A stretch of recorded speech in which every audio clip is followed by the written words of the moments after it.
Manoj Saxena, commerce प्रवक्ता, GSM college of advance education की online classes में आप सभी का हार्दिक स्वागत। छटनी के कारण क्षतपूर्ति में पिछले वीडियो में आपको पढ़ा रहा था, उसमें मैंने 3 स्थितियां बताई थी। उन 3 स्थितियों में जो सबसे कम होगी वो एग्जेम्प्ट होगी और remaining amount will be taxable, आपका टैक्सेबल होगा और वेतन शीर्षक के अंतर्गत जोड़ा जाएगा। क्वेश्चन आपको बता रहा हूं कि मिस्टर राकेश हैं।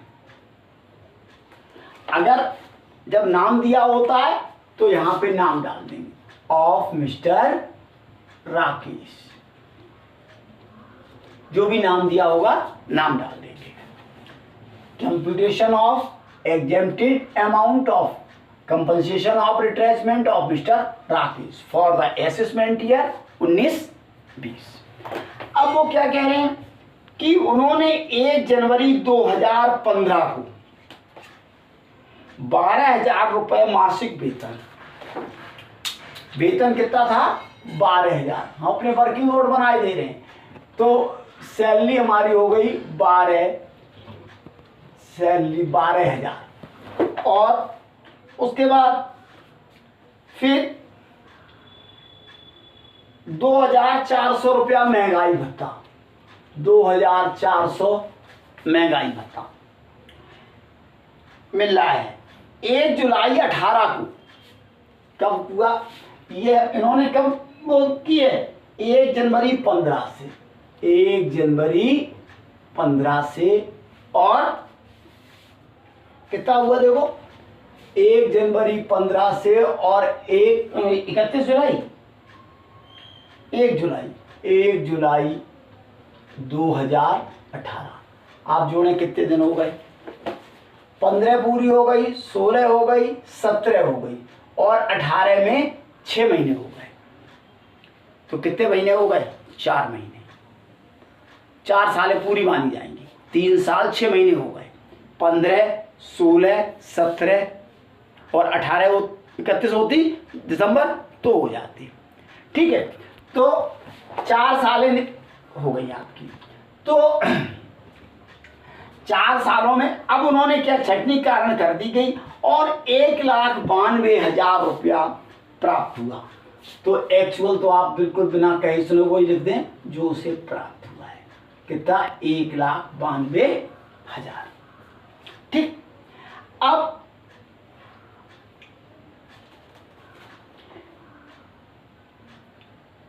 in case of 6.5 month salary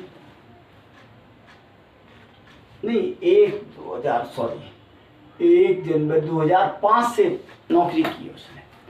जब 2005 से नौकरी की तो कितने दिन हो गए? 13 साल।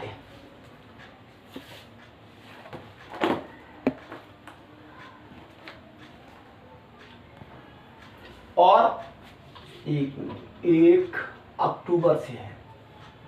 क्वेश्चन में दिया गया है मिस्टर राकेश 1 अक्टूबर 2005 से नौकरी कर रहे हैं कपड़ा मिल में और 1 जनवरी 2015 से उन्हें वेतन मिल रहा था। कितना? 12,000 और 2,400 और तो कुछ मिला नहीं। तो टोटल वेतन कितना हो गया? 14,400।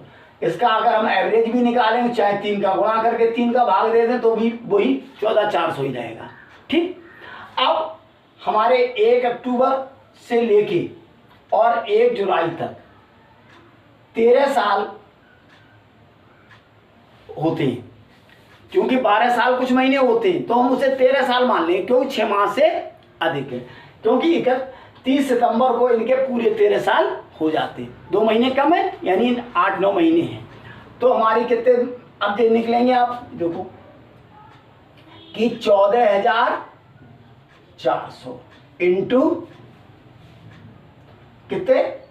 13 महीने, क्योंकि 13 वर्षें हो गई और 1 वर्ष के लिए 15 दिन। 15 दिन का मतलब आधे माह का वेतन।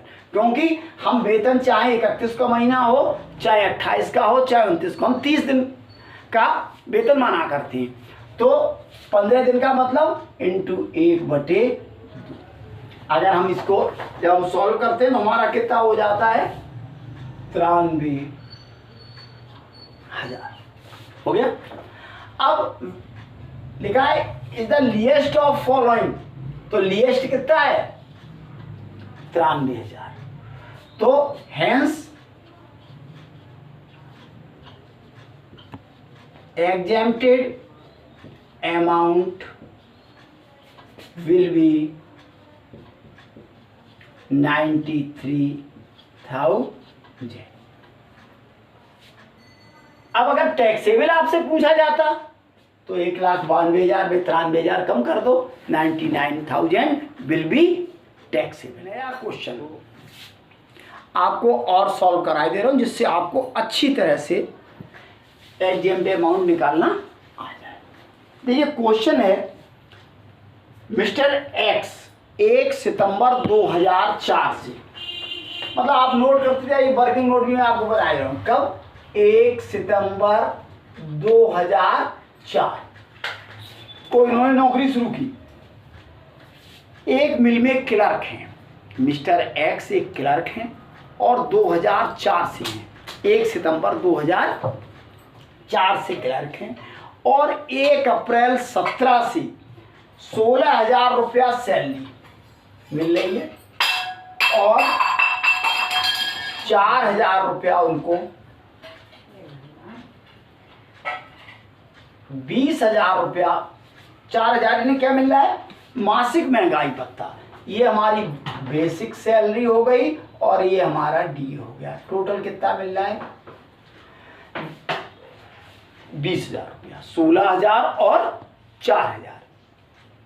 अब आप ध्यान रखें ये कि अब हमें एवरेज नहीं निकालना है क्योंकि वो 1 अप्रैल 17 से मिल रहा है, इसका मतलब लगातार मिल रहा है, उतना ही ना घटा है और ना बढ़ा है, तो एवरेज सैलरी हमारी 20,000 ही होगी।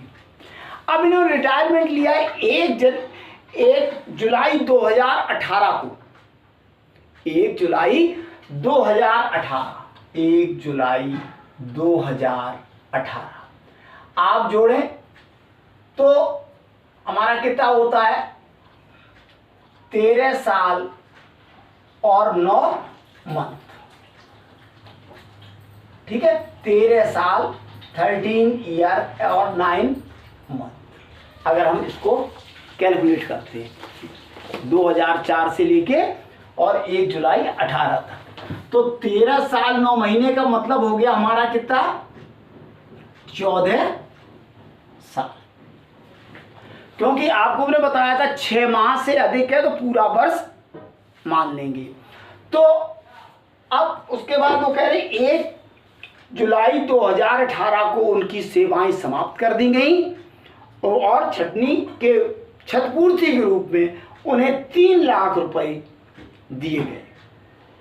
कर निर्धारण वर्ष 19-20 के लिए, तो जब कर निर्धारण 19-20 दिया तो यहां लिखेंगे फॉर द असेसमेंट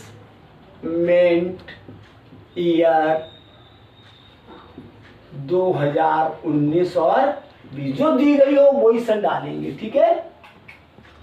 अब वो अगर 3 लाख उनके को दिए गए तो यहां एक्चुअल अमाउंट कितना मिला,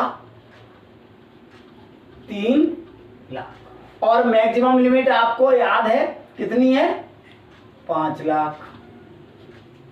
अब हमें 15 डेज एवरेज सैलरी, अब एवरेज सैलरी भी हमने निकाल ली 20,000 है, तो हमने कैसे निकालेंगे, 20,000 इंटू कितने कंप्लीटेड ईयर है, 14 और 15 days means half salary into 2 is equal to 1,40,000 हो गया। अब इन तीनों में आप देखो सबसे कम कौन सा है, सबसे कम शायद यही है, 1,40,000। जो सबसे कम होगा लिखा है the least of following is act, तो 1,40,000 हमारा एग्जेम्प्ट अमाउंट निकल कर आ जाएगा। तो आज हमने आपको practical problem solve retrenchment of compensation of retrenchment पढ़ाया, यानी क्षतिपूर्ति छटनी के कारण जो होती है उसमें एग्जैम्प्ट अमाउंट कैसे निकाला जाता है, थ्योरी भी आपको समझाई और प्रैक्टिकल प्रॉब्लम भी आपको 2 क्वेश्चन सॉल्व करके कराया। हमारा वीडियो देखते रहिए, लाइक करिए, धन्यवाद।